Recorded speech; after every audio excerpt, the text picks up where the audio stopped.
Dios les bendiga en esta tarde. Amén. Vamos a ponernos de pie, vamos a ponernos en oración en esta tarde, ¿verdad? Oremos.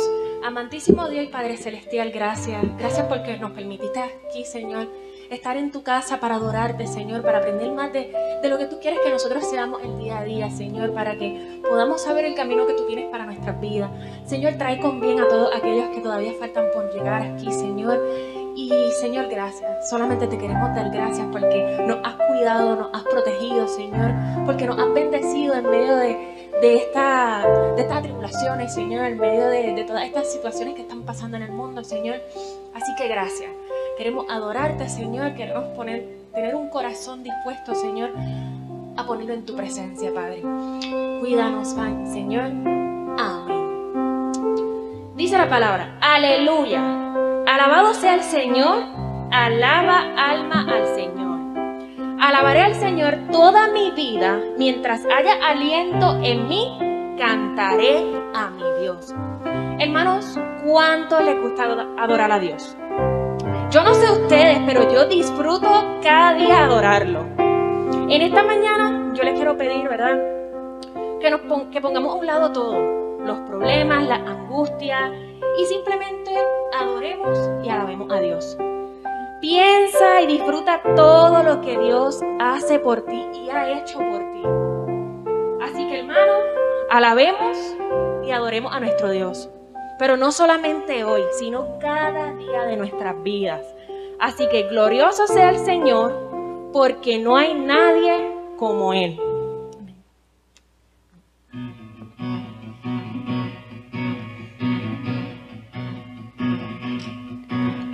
Glorioso,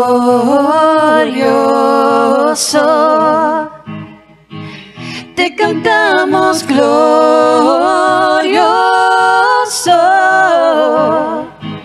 lo gritamos, Cristo te alabaré, tu nombre exaltaré, glorioso, nadie como tú.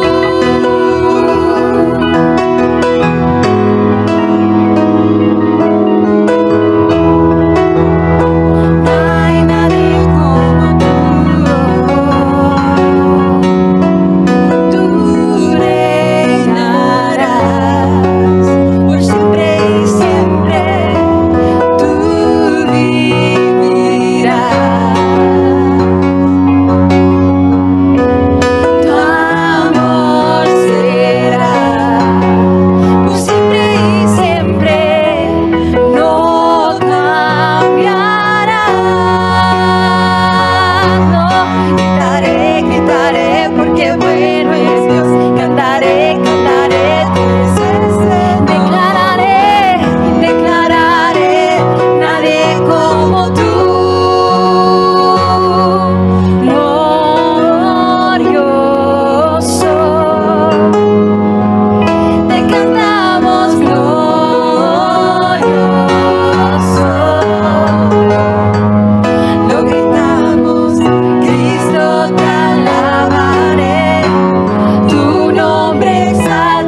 nadie como Él. Amén. Vamos a seguir adorándolo porque Él es merecedor de toda nuestra honra y toda nuestra gloria.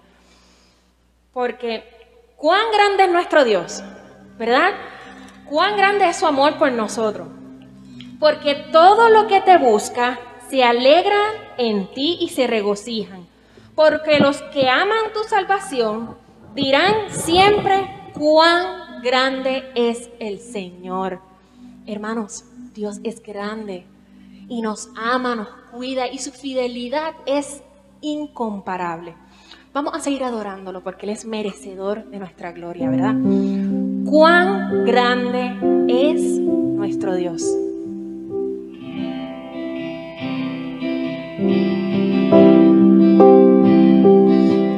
El esplendor de un rey, vestido en majestad, la tierra alegre está, la tierra alegre está, cubierto está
Gracias, Señor Jesús, porque no hay nadie tan grande como tú.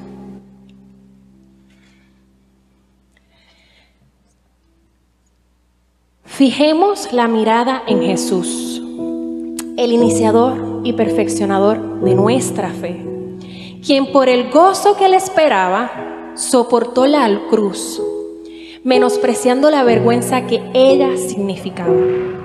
Y ahora está sentado en la derecha del trono de Dios.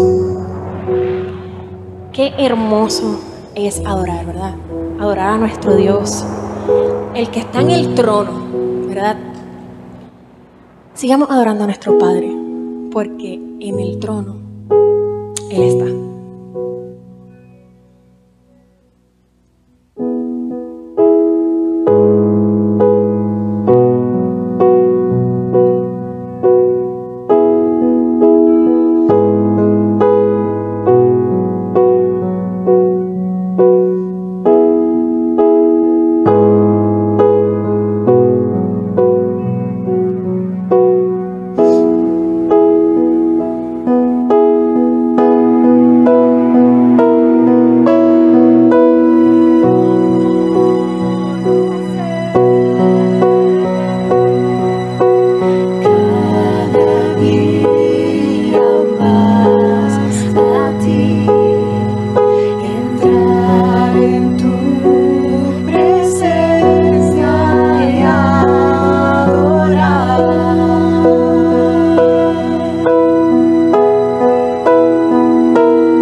siempre.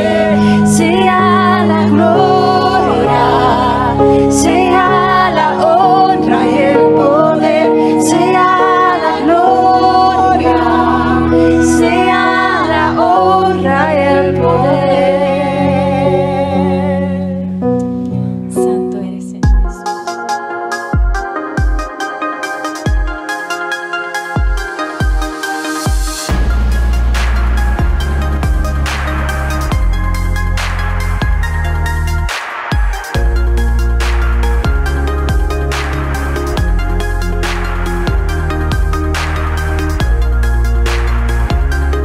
Quiero continuar en esta tarde hablando de Colosenses 1. Vamos a mirar esta epístola del apóstol San Pablo, de los versículos 12, la segunda parte de ese versículo 12 hasta el 23 en Colosenses.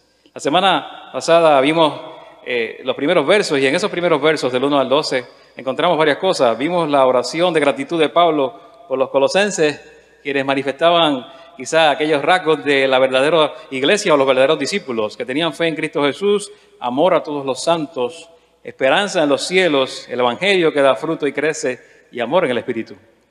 Y vimos otra oración del apóstol Pablo de intercesión por los colosenses, quienes debían manifestar el crecimiento de los verdaderos discípulos en sus vidas y que fueran llenos del conocimiento de la voluntad de Dios y que anduvieran como es digno del Señor. Y hoy quiero que miremos que los verdaderos discípulos mantienen su mirada en dos cosas, según vemos en Colosenses, y como lo dice Pablo, Colosenses capítulo 1, versículos 12 en adelante hasta el 23, vamos a ver que los verdaderos discípulos y la iglesia fiel mantienen su mirada en dos cosas solamente, importantes según este pasaje. Quizá hay más en los demás evangelios, pero sí en dos cosas principalmente, que es su nueva identidad en Cristo, su nueva identidad en Cristo Jesús, y segundo, el señorío de Cristo en sus vidas. Una iglesia fiel mantiene su mirada puesta en la nueva identidad que tiene en Cristo y el señorío de Cristo en sus vidas. Y vamos a mirar un poco de qué es eso en la palabra de Dios.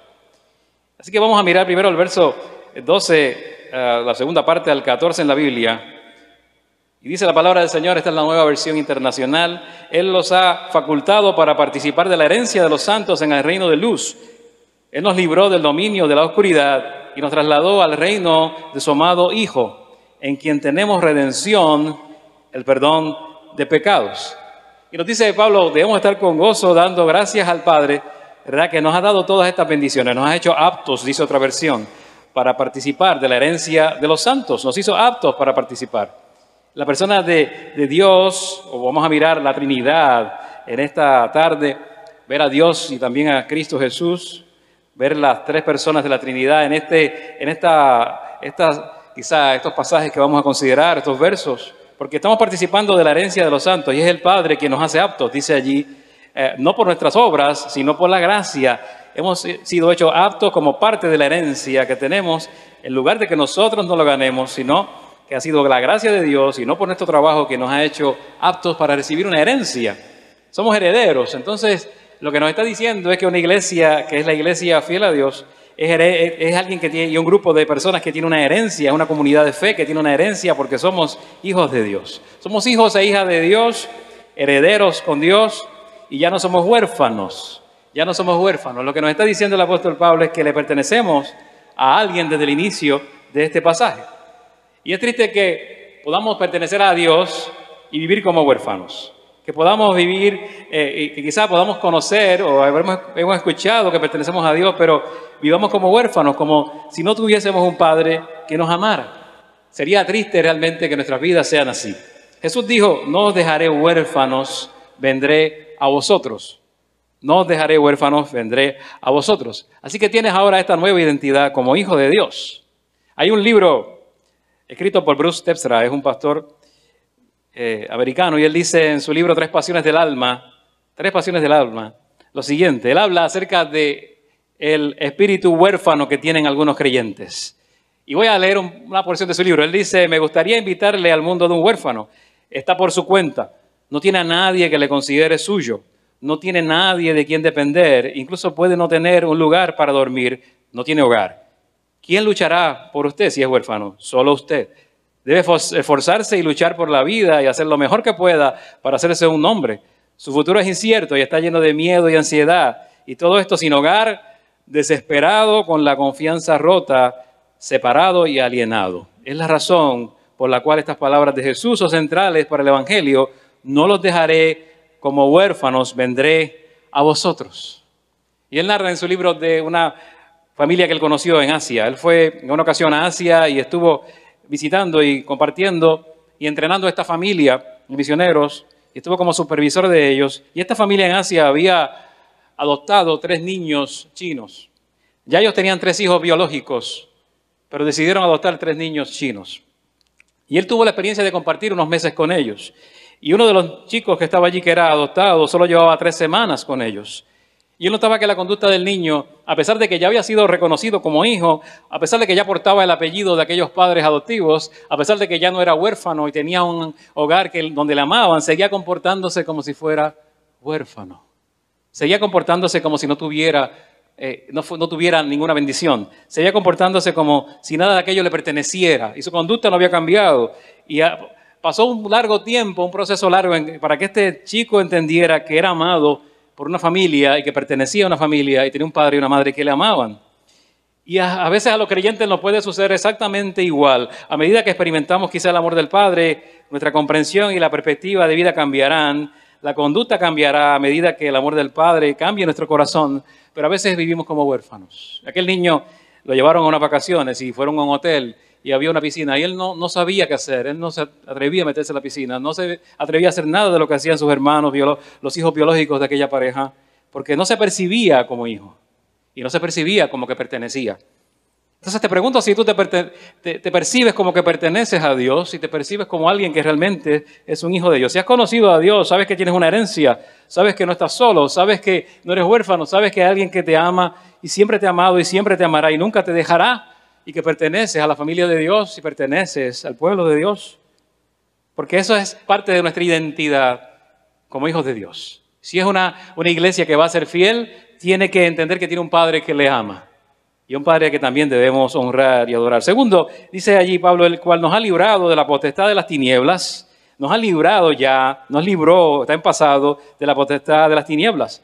Los cristianos hemos sido liberados del dominio de Satanás, está diciendo Pablo. Así que la palabra que está usando allí es como un rescate que ha hecho por su poder soberano Dios en nuestras vidas. En otro lugar en la Biblia, esta frase potestad de las tinieblas, en Lucas 22:53, se usa también, y es donde Jesús habla de las tinieblas que rodeaban su arresto y la pasión, la semana de la pasión y su muerte, ¿verdad? Ese mismo significado. Estas son palabras que se referían a las fuerzas siniestras que marchaban en contra de él, de Jesús, hacia un decisivo combate en el reino espiritual. Y nos está diciendo, nosotros también estamos en un combate, también en el ámbito de lo espiritual, en el reino espiritual. Estamos en una batalla espiritual real. Si eres una iglesia fiel, vas a estar dentro, inmerso en esa batalla, aunque no lo queramos aceptar o aunque no lo veamos físicamente y aunque a veces no lo logremos comprender a cabalidad. Una iglesia fiel tiene que estar consciente de esa batalla espiritual continua, de que hay una oposición, de que hay un enemigo. Si no, Pablo no hubiera hablado de la armadura del cristiano en Efesios 6. ¿Para qué hablar de una armadura si no hay batalla? ¿Para qué hablar de una armadura espiritual si no hay enemigo? Si no, Pablo no hubiese dicho que nuestras armas no son carnales, sino poderosas en Dios para la destrucción de fortalezas. Está en la palabra de Dios, 2 Corintios 10:4. Y la Biblia no hablaría de ese enemigo de las almas. Entonces, quiero decirte algo, que si eres iglesia, perteneces al pueblo de Dios, si eres un hijo de Dios, eres heredero, pero también tienes oposición. Y tienes que sentir que hay una oposición. Necesitamos sentirlo, porque de lo contrario seríamos huérfanos. No hay peor cosa que tener un enemigo y no saberlo. Porque un día te va a tomar por sorpresa o desprevenido ese enemigo, con la guardia baja, como le sucede a un boxeador cuando baja la guardia, y te va a lanzar un gran golpe. Y te va a lanzar lo que la Biblia llama los dardos de fuego del maligno. La tentación, el engaño y la mentira, como nos dice Efesios 6:16. Y la Biblia dice que hay que apagar esos dardos con la fe, específicamente ese pasaje. Así que tienes que entender que vives en esa batalla espiritual, aunque Dios ya te dio victoria, te trasladó, te sacó. Vamos a ver en este pasaje también que nos sacó de las tinieblas, de la potestad de las tinieblas ya Él nos sacó. Pero vives en una batalla. Eso no quiere decir que vas a bajar la guardia. Eso no quiere decir que vas a estar desprevenido, ni quiere decir que vas a ignorar que tienes oposición. Entonces, la potestad de las tinieblas, ¿cómo se puede ver en la vida de un creyente, en la iglesia? Se ve por sus efectos. Hay pleitos, celos, iras, contiendas o violencia, disensiones, herejías, y podemos hablar de inmoralidad, cosas que pueden surgir en el seno de muchas familias, en el seno hasta de hogares y quizá iglesias. Y estos efectos deberían ser cada vez menos en las vidas santas de los hijos de Dios. Deberían ser menos evidentes, cada vez deben desaparecer más, porque una iglesia fiel debe mostrar cada vez más el carácter de Cristo, el fruto del Espíritu Santo, el amor, el gozo, la paz, paciencia, benignidad, bondad, fe y mansedumbre, como usted lo ve en Gálatas, y templanza. Así que eso nos identifica también, es nuestra identidad. Estás en una batalla, pero tiene que haber una disminución de los efectos de las tinieblas en nuestra vida. Si no hay una disminución de los efectos de las tinieblas en nuestra vida, no estamos siendo fieles a Dios. Spurgeon decía, amados, nosotros aún somos tentados por Satanás, pero ya no estamos bajo su poder. Tenemos que luchar contra él, pero ya no somos sus esclavos. Él no es nuestro rey. Él no tiene derecho sobre nosotros. Nosotros no le obedecemos. Nosotros no escucharemos a sus tentaciones. Él no es tu rey. Tú tienes un rey, se llama Jesús. Él te ha trasladado al reino de su Hijo amado, dice Pablo en este pasaje. Te trasladó ya. Ya no estás en el reino de tinieblas. Te trasladó al reino de su Hijo amado. Hay un comentarista, Barclay, quizá algunos han leído algunos de sus libros o comentarios. Y él dice que esta palabra que se traduce aquí como traslado tiene un significado especial en el mundo antiguo. Cuando un imperio conquistaba a otro, era la costumbre tomar la población del imperio derrotado y trasladarlo completamente a la tierra del conquistador, como pasó con Israel en el Antiguo Testamento, que fue cautivo en Babilonia. Ustedes saben la historia. Y en otras ocasiones. Y en ese sentido Pablo dice que hemos sido trasladados al reino de Dios, porque el reino de Dios ya venció, el reino de las tinieblas está vencido, entonces tú has sido trasladado, perteneces ahora al que conquistó. Así que todo lo que tenemos y todo lo que somos le pertenece a Él y solo a Él, y estamos bajo su reinado. Y Él nos ha llamado del reino de las tinieblas a su luz admirable, y somos hijos de luz, dice Pablo. Porque en otro tiempo erais tinieblas, mas ahora sois luz en el Señor, andad como hijos de luz. Esa es tu identidad. Tu identidad es que ahora eres un hijo de luz. No sigas diciendo es que soy un pecador. Sí, puede ser que cometas pecado en algún momento, claro que sí, pero si tu identidad es que eres pecador, comienza a decir, mi identidad es que soy un hijo de luz, que en ocasiones peca por mi imperfección. Mi identidad es que soy alguien que pertenece al reino de Dios, que en ocasiones se equivoca y falla. Sí, ocurre en nuestra vida, pero no soy eso. Soy lo que Dios dice de mí. Soy lo que su palabra dice de mí. Soy lo que realmente Dios ha hecho en mí. Porque si conozco a Jesús, tengo redención por su sangre. Tengo redención por su sangre, dice Colosenses este pasaje. El precio de nuestra libertad fue pagado por la sangre de Jesús. Tu redención y la mía, nuestra salvación, la liberación, la hemos recibido gratuitamente, por gracia, pero no es barata. Costó el precio más alto, que es la sangre de Cristo. Y esta es una razón por la cual el que nosotros, como hijos de Dios, declaremos que la sangre de Jesús, no de forma supersticiosa ni mágica, sino que tiene un significado grande en nuestra vida, en esta guerra espiritual, porque es la evidencia de que hubo allí un proceso donde Cristo pagó por nuestros pecados y somos gente redimida. Gente redimida. Eso es tu identidad. Soy redimido por Dios. Soy redimido por Dios. Y se pagó un alto precio. Quiero decirte algo, las necesidades más apremiantes en tu vida las describe también este hombre en el libro que mencioné, Tres Pasiones. Necesitamos tres cosas en nuestra vida. Necesitamos importancia o significado. Todo el mundo busca significado e importancia en sus vidas. Necesitamos seguridad. Todos buscamos seguridad. Sí.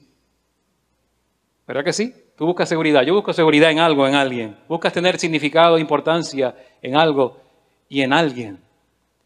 Cuando tú miras este pasaje y ves lo que dice de quién murió por ti y cuánto se pagó por ti para que fueras salvo, ves cuán importante y cuánto Dios te ama y cuán grande es su amor contigo, cuán importante eres para Dios. De manera que no puedes ya vivir con una autoestima en el piso, sabiendo que Dios estuvo dispuesto a entregar su único Hijo por nuestras vidas para darnos salvación. Así que necesitas importancia y seguridad en tu vida, significado también en tu vida. Aquí la palabra traducido perdón, que hemos sido perdonados, viene de una palabra bien antigua, que es enviar lejos. Se refiere a enviar lejos. Nuestro pecado, nuestra culpa es enviada lejos por lo que Jesús hizo en la cruz por nosotros, bien lejos. Así que se trata de remover nuestros pecados. Es para que ya no haya barreras que nos separen de Dios. No haya barreras que nos separen de Dios. No hay nada ni nadie que te va a separar del amor de Dios en Cristo Jesús, Señor nuestro. Si alguien te dice que algo que tú has hecho te separó para siempre, indefinidamente del amor de Dios, eso es una mentira. Si alguien te dice que ya no eres digno de lo que sea, después de haber sido redimido, recibido a Cristo en tu vida, y alguien dice, por eso ya no eres digno de simplemente ser perdonado del amor de Dios, no puedes ser recipiente del amor de Dios, eso es el enemigo diciéndote una mentira. No es Dios, porque Dios ha dicho que ya nada te puede separar. Ahora una iglesia fiel se somete al señorío de Cristo. Se somete al señorío de Cristo. Vamos a verlo en ese pasaje un poco largo del versículo 15 al 20 de Colosenses 1. Él es la imagen del Dios invisible, el primogénito de toda creación, porque por medio de Él fueron creadas todas las cosas en el cielo y en la tierra, visibles e invisibles, sean tronos, poderes, principados o autoridades. Todo ha sido creado por medio de Él y para Él. Él es anterior de Él y para Él. Él es anterior a todas las cosas que por medio de Él forman un todo coherente. Él es la cabeza del cuerpo, que es la iglesia. Él es el principio, el primogénito de la resurrección, para ser en todo el primero. Porque a Dios le agradó habitar en Él con toda su plenitud y por medio de Él reconciliar consigo todas las cosas, tanto las que están en la tierra como las que están en el cielo, haciendo la paz mediante la sangre que derramó en la cruz. Y aquí estás viendo una descripción maravillosa, casi poética, es literalmente rica de quién es Cristo en tu vida. Y quiero decirte que aunque alguien no sea creyente, si lee esto, deberías reconocer al menos la riqueza que hay allí, en ese pasaje, desde el punto de vista literario. Pero desde el punto de vista teológico, desde el punto de vista espiritual, desde el punto de vista de qué es tu relación, con quién te estás relacionando, quién es Jesús, de quién se trata, esto es algo que es bien grande. Yo no puedo describirlo ni en 10, ni en 15, ni en 20 minutos. Yo solo quiero que veamos de manera, como decimos a grosso modo, o por encima, superficialmente un poco, de qué está hablando aquí Pablo. Muchos eruditos piensan que esta porción de este pasaje es un himno, es un cántico, una poesía en la iglesia primitiva, que se cantaba, que era algo tan hermoso que aún leyéndolo en nuestro idioma en español suena hermoso. Imagínate en el original o quizás en el griego, pero ahí está diciendo tanto acerca de Jesús. Él es la imagen del Dios invisible. La palabra imagen allí en el Antiguo Testamento significa semejanza, como la imagen de una moneda o el reflejo de un espejo. Es manifestación también lo que implica la palabra en el original, en el sentido de que Dios es enteramente revelado en Jesús. Dios se ha revelado en Cristo. Así que si has conocido a Cristo, has conocido a Dios. Tenemos que pensar en Dios como el Dios trino, como lo dice la palabra. Y si Pablo hubiera querido decir que era meramente similar al Padre, hubiese utilizado otra palabra griega distinta que existe en el griego. No lo voy a decir aquí en griego, pero hay otra palabra para algo semejante, similar. No, él usa una palabra que significa que es la misma manifestación y el mismo reflejo exacto de Dios. Así que usó esto como prueba en el pasaje, Pablo, diciendo que Jesús es de la misma forma que Dios, el Padre es Dios. Y esto significa que Jesús es la misma imagen de Dios, el Padre, y Dios es invisible. Y esto no significa que no puede ser visto por nuestros ojos materiales, pero que Él, el que es desconocido, se ha hecho visible en Cristo, manifestado en Cristo. El que no podíamos ver se ha hecho visible en Cristo Jesús. Qué interesante, porque Dios nos ha dado tanta evidencia, nos ha dejado tantas cosas para que no dudemos, para que nuestra fe no mengue, pero nos ha dejado lo más grande, que es esta evidencia histórica de Jesús. De acuerdo a Barclay, en el Antiguo Testamento, esta palabra imagen, él la equiparó con el verbo, que es Jesús. Pablo utilizó esta importante palabra antigua y la equiparó con logos, que es el verbo, y usó la palabra imagen, eikon, diciendo que es el mismo. Así que de la misma imagen y es el verbo, es Cristo. Es el primogénito de toda creación, el primero de toda creación. Aquel que tiene supremacía, es el primero, no solo en prioridad en el tiempo, sino supremacía e importancia de rango. Ese es Cristo.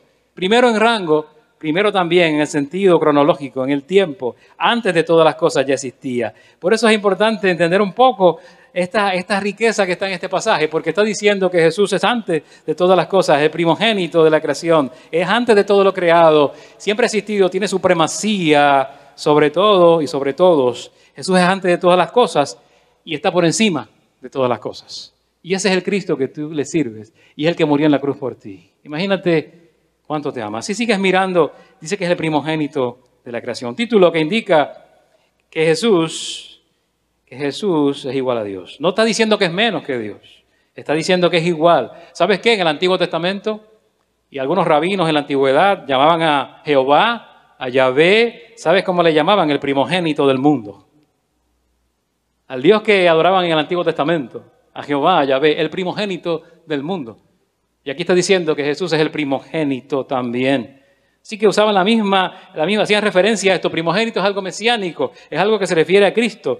Y esto suena doctrinal, pero tú tienes que llevarlo a lo personal, tienes que llevarlo a entender quién es Jesús y quién debe ser Cristo para ti. Aquel que está sobre todo y antes de todo es quien te ama y murió por ti y es tu Señor. Y es quien está por ti hoy día en tu vida presente. Porque en Él fueron creadas todas las cosas. No hay duda aquí que está diciendo Pablo que Jesús es el autor de toda la creación y que Él mismo no pudo ser creado. Él no fue creado. Cuando vemos el mundo tan maravilloso, glorioso, inmenso, complejo, tu propia complejidad, estás mirando a Jesús que creó todo eso y ves entonces y puedes entender cuán grande es Dios, como cantamos en esta tarde, cuán grande es Dios. Si miras la inmensidad del universo y su complejidad, vas a ver cuán grande es Jesús, quien es creador de todas las cosas y a quien adoramos y a quien le cantamos y honramos en todo. ¿Quieres ver un poco de ese universo que creó Jesús? Te voy a decir 2 o 3 cosas de ese universo que Jesús creó.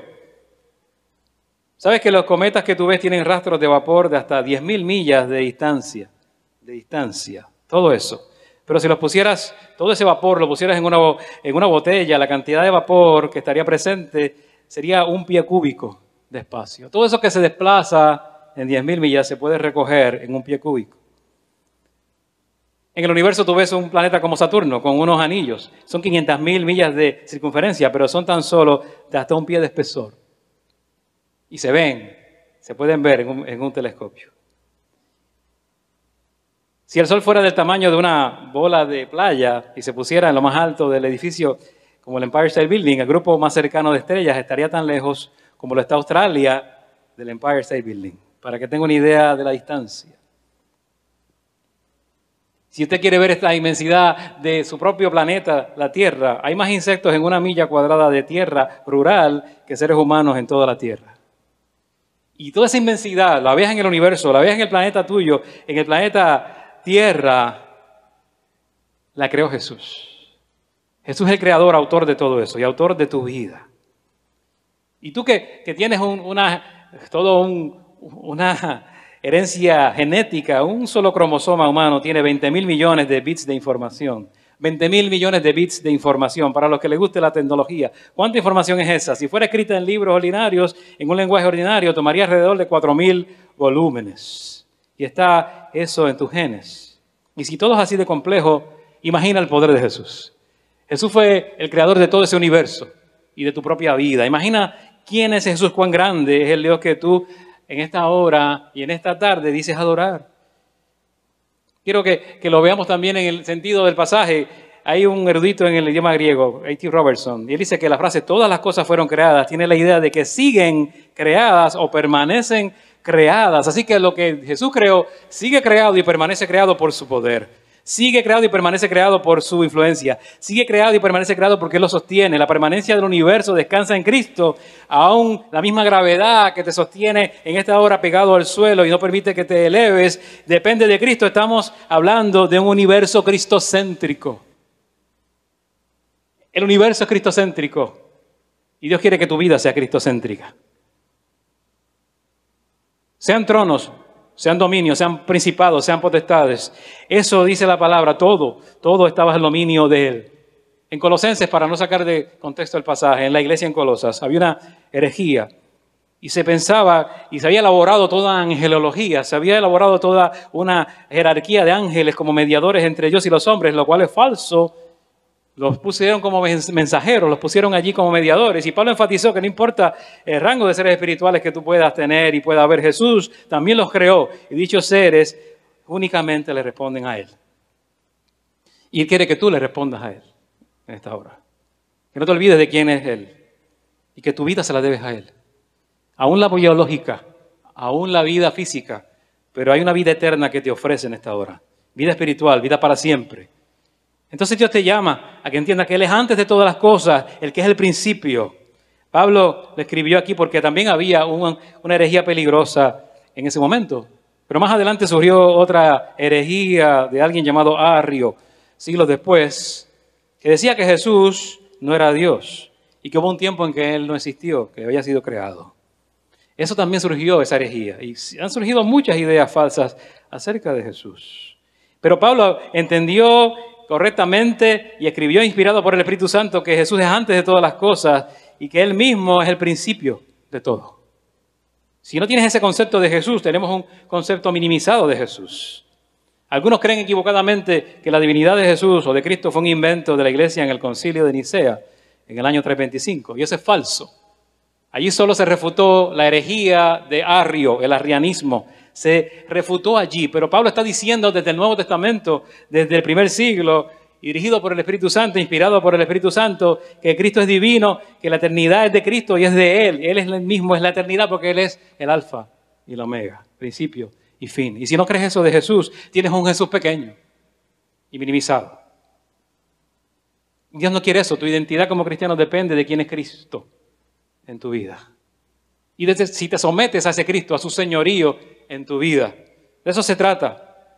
Porque Él existía antes de la creación, antes de todas las cosas. Antes de todas las cosas. Y antes de toda la existencia de las cosas de cualquier tipo, estamos hablando de que ese Dios sin principio y eterno ya estaba allí y ese Jesús, Jesucristo es ese.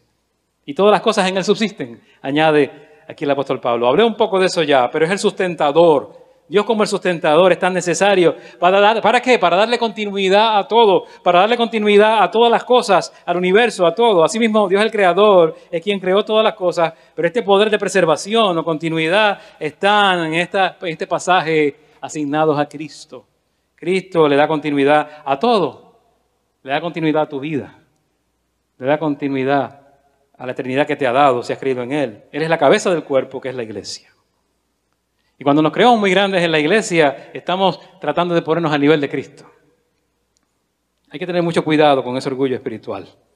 La relación de Jesús con la iglesia es que Él es cabeza de la iglesia y nadie lo puede sustituir. Él es la fuente de la iglesia. Él inicia todo en la iglesia. Él hace todo en la vida de la iglesia y en la vida de los creyentes para que en todo Él tenga la preeminencia, dice Pablo. Preeminencia, plenitud. Se puede decir, esa plenitud, un lenguaje complejo en el idioma original aquí, y quizás no tengo el tiempo para elaborarlo mucho y entretenerme en ese pasaje, entretenerme en ese término, pero había una palabra allí que era pleroma y significa algo bien importante, porque está diciendo aquí en el griego, significa que es la totalidad de la divinidad mora en Cristo, la totalidad de la divinidad mora en Jesús. Los griegos pensaban que las divinidades eran temporales, finitas, y iban divididas en diferentes épocas o eones, en épocas e intervalos en el tiempo. Y Pablo dice, no, toda la divinidad está contenida en Cristo. La plenitud de quién es Dios está en Cristo, pleroma. Y estaba refutando esa herejía allí. Pero puede haber en nuestra mente también ideas falsas de Jesús, que Jesús es limitado, que Jesús no puede ayudarme, que Jesús no es suficiente, que tengo que añadirle algo a Jesús, que Cristo simplemente vino y murió y se desentendió y se fue. Cristo es el todo en tu vida si le amas y le has conocido. Cristo es el todo en tu vida y si respiras es por Cristo. Y si en esta hora hablas es por Cristo y todo lo que tienes se lo debes. Y Él es el único que es supremo sobre todas las cosas. Porque por cuanto agradó al Padre, dice Pablo, que en Él habitase toda plenitud. En Él habita toda plenitud. Quiero llevarte a esa convicción del señorío de Cristo en todo, sobre todo porque Él quiere ser Rey y Señor de tu vida. Y quiero que tú entiendas en esta tarde ya, que es en Cristo que está todo ese poder, como dicen algunos, ese punto de distribución del amor de Dios, ese punto de distribución de la gracia de Dios, ese punto de distribución de todas las bendiciones que tienes en tu vida. Todo proviene de Él, porque como te dije, el universo y todo es cristocéntrico. En el concepto bíblico neotestamentario, y podemos decir de Pablo, eso es así, y es lo que nos presenta la Escritura. Así que hemos sido en esta hora reconciliados consigo. Él ha reconciliado consigo todas las cosas, hemos sido reconciliados con Él también por la sangre de la cruz. ¿Y cuál va a ser nuestra respuesta en esta hora? Como iglesia, como hijos de Dios? ¿Cuál debe ser nuestra respuesta a toda esta verdad tan quizás tan grande, tan difícil de comprender, tan inmensa? Lo dice en los versos 21 al 23 de Colosenses 1. En otro tiempo ustedes, por su actitud y sus malas acciones, estaban alejados de Dios y eran sus enemigos. Pero ahora Dios, a fin de presentaros santos, intachables e irreprochables delante de Él, los ha reconciliado en el cuerpo mortal de Cristo mediante su muerte, con tal de que se mantengan firmes en la fe, bien cimentados y estables, sin abandonar la esperanza que ofrece el Evangelio. Este es el Evangelio que ustedes oyeron y que ha sido proclamado en toda la creación debajo del cielo y del que yo, Pablo, he llegado a ser servidor. Amén y amén. Y Pablo está diciendo, aquí tienes que haber un cambio en tu vida, no solo en tu intelecto. Aquí tiene que haber un cambio, no solo en tu mente, en tu corazón. Aquí tiene que haber un cambio en todo, aún en tu comportamiento, porque hay una grandeza de la obra de Dios que toca la vida de los colosenses, que cambia la vida de los colosenses, que debe cambiar la vida tuya y mía como hijos de Dios, al igual que en los colosenses. En otro tiempo éramos extraños, literalmente transferidos a otro dueño. Estábamos en ese otro reino y ahora estamos en el de Dios. Dios nos ha movido del reino de las tinieblas a su reino. Y ahora hay otra mente y otro comportamiento. Que en otro tiempo eras extraño significa que estábamos en otro estado, en un estado distinto, perdidos, en tinieblas, en pecado. Y ahora los ha reconciliado. La respuesta de Dios al problema de esa alienación, de haber sido y haber estado en esa situación, en ese estado de extraño, es la reconciliación. Así que nos ha reconciliado en su cuerpo de carne por medio de la muerte.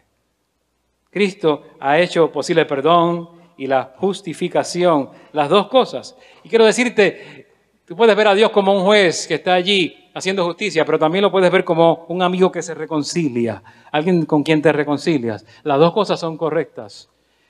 Podemos decir que Dios sí es juez, pero también quiere que lo veas como un amigo, reconciliándote, porque Jesús habla en esos términos. Vosotros sois mis amigos si hacéis lo que yo os mando. Ustedes son mis amigos si hacen lo que yo os mando. Y si ves solo a Dios como un juez, solo vas a tener culpabilidad en tu vida. Y si ves a Dios como un amigo, vas a entender otra dimensión de esa relación con Dios. Pero podemos decir que ambas, en el justo balance, son correctas y son verdad. Para presentarnos santos, aquí viene la razón de todo esto, irreprensible. Dios quiere presentarte santo sin mancha. Nos lleva a pensar ahora todo esto en algo muy importante. Te quiere presentar santo y sin mancha delante de Él. No quiere dejarte igual.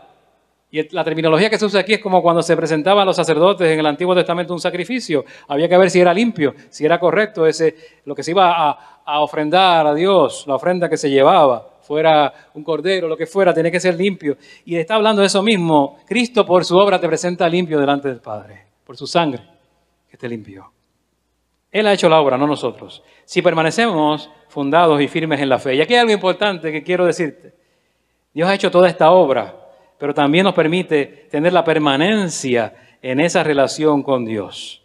Podemos estar firmes en la fe y permanecer firmes sin movernos de esa esperanza del Evangelio. Podemos hacerlo porque Cristo hace la obra y nos permite continuar en la perseverancia, lo que se ha llamado en la historia de la iglesia la perseverancia de los santos. Está enseñando que al final, sí, todo aquel que ha sido redimido persevera en Cristo. La continuidad es la evidencia. Cuando permaneces en Cristo es la evidencia de esa realidad, de lo que Dios ya hizo y Cristo hizo en ti. Va a haber un cambio que permanece por lo que Cristo ha hecho. Esa es la evidencia. La respuesta nuestra a todo lo grande que Dios ha hecho, todo lo que hemos visto de quién es Cristo, debe ser perseverancia, obediencia, gratitud y adoración. Si no es así, no somos la iglesia que Dios nos llamó a ser.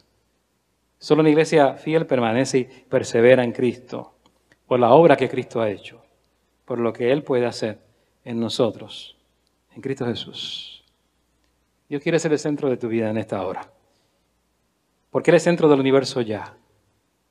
Pero te ha dado un libre albedrío, te ha dado la oportunidad de escoger, te ha dado también poder decisional, aunque Él es el centro de todo lo creado. Y el mundo y el universo cristocéntrico quiere que tú decidas por Él y quiere que le entregues tu vida. Y va a venir sí a salvar, a libertar del pecado, va a venir a transformar también y va a venir a hacerte una vida o darte una vida nueva y hacerte una persona nueva. La nueva vida en Cristo es real. En Cristo somos nuevas criaturas. Todo eso es real y Dios quiere que tú lo experimentes en esta hora, si le das tu vida. Y te invito a orar. Dios bueno, te damos gracias, Señor, en esta tarde por el tiempo que podemos meditar en tu palabra y que podemos ver en ella tu propósito, y que podemos ver en ella el mensaje que tú tienes para nuestra vida, tu deseo y tu voluntad. Te damos gracias, Señor, porque podemos ver en ella que no se trata de nosotros, se trata de lo que tú has hecho, que no se trata de nuestra interpretación simplemente o nuestra manera de vernos y percibirnos, sino lo que tú dices de nosotros cuando hemos creído en ti, de la identidad que tenemos en ti, y que lo que nos define es esa identidad que hemos recibido nueva en Cristo, como nuevas criaturas, y que sabemos a quién servimos, al Dios Todopoderoso, Creador del universo, a Cristo Jesús, en quien son todas las cosas, y sin Él nada existiría, porque es eterno. Y tú nos ofreces vida nueva, y nos ofreces vida eterna, y nos ofreces cada día esta nueva oportunidad de tomar la decisión de reconocer que eres soberano y que eres todopoderoso, y que todo es sostenido por tu fuerza y tu poder. Y nos das la oportunidad hoy de entregarte nuestras vidas para que también seas el centro de todas nuestras vidas, para que también tú seas quien reine y nos traslades del reino de las tinieblas al reino de la luz admirable.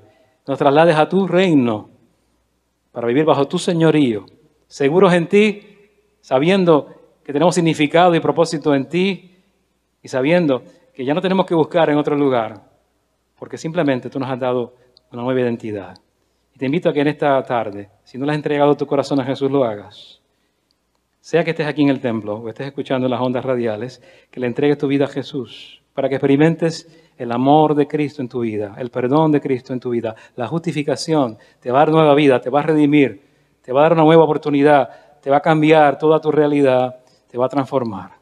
Tu vida va a ser nueva en Cristo Jesús, en quien oramos en esta hora. Y damos gracias. Amén y amén.